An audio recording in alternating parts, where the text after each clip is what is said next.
Your own root rose from a band or a liner has come in, you planted it in a pot or planted it straight in the ground like we talked about in the first video, and you're thinking, whew, I made it through that part. Now what do I do? Well, let me give you a few tips on the first year of getting that rose established, and that's what this video is about. It's a follow-up to the rose about what to do when you first get the rose. That talks about what you do with it, whether you plant it in the ground or plant it in a pot, how do you deal with it upon arrival when it's shipped to you. Now we're going to talk about what do you do with the rose to get it established in the ground, make it successful, and just give yourself that beautiful bush that you've been dreaming about. A question asked constantly is, how do I fertilize this rose during its first year? What should I do? Now, I know your instinct is the rose is small. Let me just start throwing everything at it, every chemical, every liquid, every granular that I can think about. Slow down. You don't want to over-jolt the rose. You don't want it to grow too fast. And remember what I've been saying all along. It's all about roots first, top second. Because if that root ball isn't big enough to sustain that top, the rose could stand a chance of dying back. In other words, if you throw high nitrogen fertilizers at it, the one that says, just push new growth, rapid new growth, amazing new growth, okay? What you're going to do is get a lot of top growth and not a lot of root growth. This is going to outgrow the root's ability to feed and water it, and it's going to slowly die back. It's probably happened to you. I know it's happened to me. I did it in my first rose career early on. So here's what I want you to think about. Think organic, think time release fertilizers, things that feed slowly over time. That first number is the nitrogen number. You want to keep that one down. The middle number and the last number are the ones that are going to promote strength and root growth. That's what you're looking to do. You also want to be feeding the soil, constantly mulching with amendments, and even go ahead and layering in composted horse manure, mushroom compost, your own compost. Put the hardwood mulch on top of that. So when it comes to feeding and that first season, think slow.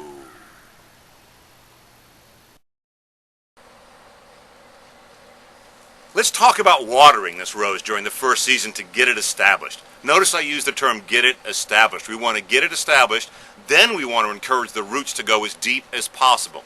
Two parts to this process. To get it established, you're going to need to water it more often than a mature plant like the one I have back here, okay? Because this rose probably has its roots 2 or 3 feet deep in the ground and probably just as wide, and it's drawing in water from a much broader area, okay? This rose is only going to have its roots maybe 6 inches deep. Even if it's in a pot and then transplanted, that pot's maybe only 8, 9, 10 inches deep. So it's going to need supplemental watering to get established between the watering of your more mature plants. If it's in a pot and you're growing it on and you've got it in that conditions where it's slightly less sunny, don't worry about it. Water it pretty much as it needs it and let it dry out. So here's what I'm going to tell you to basically do.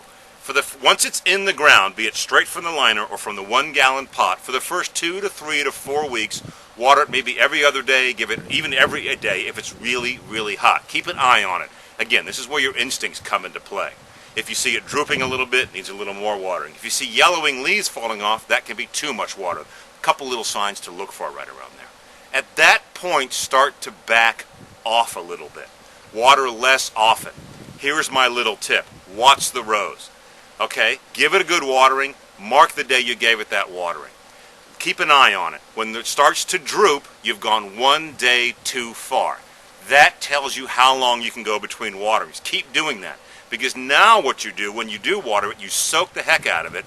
That encourages those roots to go really, really deep and gets it better established, and will also help it better survive that first winter that could be coming. So remember, at first you want to give it a lot of water, and then after that, just give it infrequent watering, but just keep going on a very, very regular basis and just water, water, water. You probably have to go to the bathroom about now, don't you?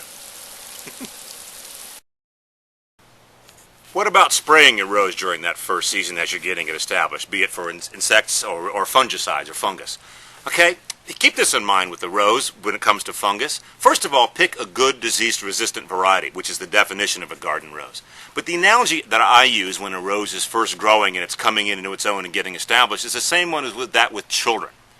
When you send them off to nursery school or kindergarten, they've never been exposed to some of the strains of flu or cold or whatever can be out there. So they get it. After a while, they build immunities up. So you give them a little bit of medicine to get them through it, and then you'd send them back in there again. It's the same with roses, particularly young ones. If you see some fungus come on, go ahead and treat them. Organics are best. Use chemicals if you have to. Keep it under control, but don't put them on a strict regimen so they become so dependent on those chemical sprays, okay? Let them build up in their second and third year. Let them build up their own immunities on their own. If you get a bad outbreak, however, start with organics. Use chemicals if you have to. I have nothing wrong with that at all. Same thing for insects. They can be very stressful on a young plant. Start gentle. Neem oil, the insecticidal soaps that are out there. If you have to ratchet it up to something that's a strong chemical, use it once, get the infestation under control, and then go ahead and back off a little bit. So the main thing is this when it comes to spraying. Use a light hand. Start with organics and natural treatments. Go to chemicals if you have to, but most of all, keep in mind you want that rose to build up its own immunities by using less sprays as it gets older and not making it dependent on those chemicals.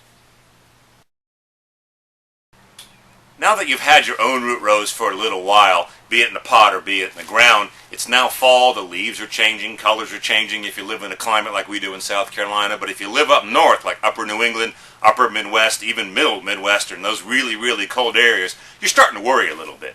How do I get this rose through its first winter? Well, here's the key.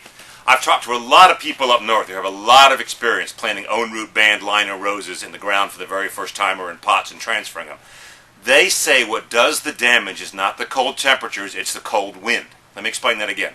Not the cold temperature, it's the cold wind. It dries the canes out. You know cold wind on your skin, it basically just pulls the moisture right out. It's the same thing with the rose. Now, here's the best tip that I got from a grower up in Indiana. What he basically does is he takes the rose, he transfers them to the pot when he first gets them.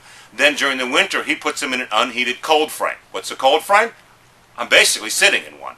It's just a frame covered with plastic. This one's large. We have big ones. But you can make small boxes out of 2x4s, cover them with plastic. You can even buy them on eBay. That's what my sister did, as a matter of fact.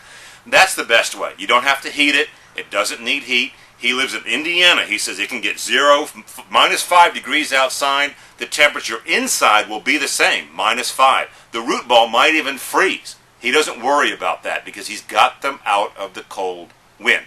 He will certainly water them off and on to keep that soil moist. That's also an important thing. And certainly you can mist the canes down a little bit. If you don't have a cold frame, a shed, a garage, a sunroom, something that keeps it out of that cold wind is the most important thing. So, if you have now planted it in the ground, however, you obviously don't want to dig it up and then take it inside. Well, again, the same principle applies. Cold wind. You can buy rose cones. You can use chicken wire, and people stuff them with leaves and things like that to basically keep the rose shielded. I've seen people cover them with blankets. There's all kinds of things you can do. But basically, it's that cold wind. You want to keep that off the rose. And if you have the rose outside, pile up mulch. Just pile up lots of mulch around it. Keep that root zone good and moist as well. So just remember that. If you have to get it through a first hard winter, cold wind is your enemy, not cold temperatures. The last thing that we would probably come to at the first season of a rose is pruning. Now I know pruning sometimes sounds like it's the beginning of the season, but I actually don't look at it as pruning. As I've said before, I look at it as rejuvenation. It's the end of the season, time to rejuvenate the rose for next year. After the first year you've had an own root rose from a liner or a band and it's been in the ground or even in a pot, my advice is don't prune it. Dead wood, absolutely, I know that. Maybe some twiggy growth. But you want that rose to get to size. Remember, we're still concentrating on that root ball, getting it going. It needs this foliage for energy to feed that root ball. So by cutting it back, you're not going to do it any favors. You're taking away its food source, okay? So my advice, when it comes to pruning, in the first year of an own root rose from a band or a liner, or even from a 1-gallon own root rose, is don't prune it after that first season. Let it grow on, then after the second season, then you can think about beginning to shape the rose and prune it and rejuvenate it some. I hope that's pretty much covered everything we want to talk about. And if I can say anything in this, what I want to say is less is eventually more. Remember, a lot of watering in the beginning to get it established, less watering pushes the roots deep. Some spraying in the beginning for health, then back off on the spraying so it can develop its own immunities. Really very little pruning in the beginning. Maybe on you can do a little bit more pruning and things along those lines. So that's the thing. Let the rose get established. Use your instincts, see what you think it needs. But the biggest and most important thing when it comes to own root roses and getting own root roses established from bands or liners is patience. Absolutely patience. One of the calls we get all the time is, well, I just got this rose, and you said the blooms are going to be 4 to 5 inches across, and they're only like 1.5 inches across. And we say, well, how big is the rose? Well, it's only 8 inches high. I got news for you. My hands weren't this big when I was a baby. They grew. So will the rose's flower. And you know what that is? It's patience. Take your time. Let nature run its course. Enjoy the journey of raising that rose from a baby.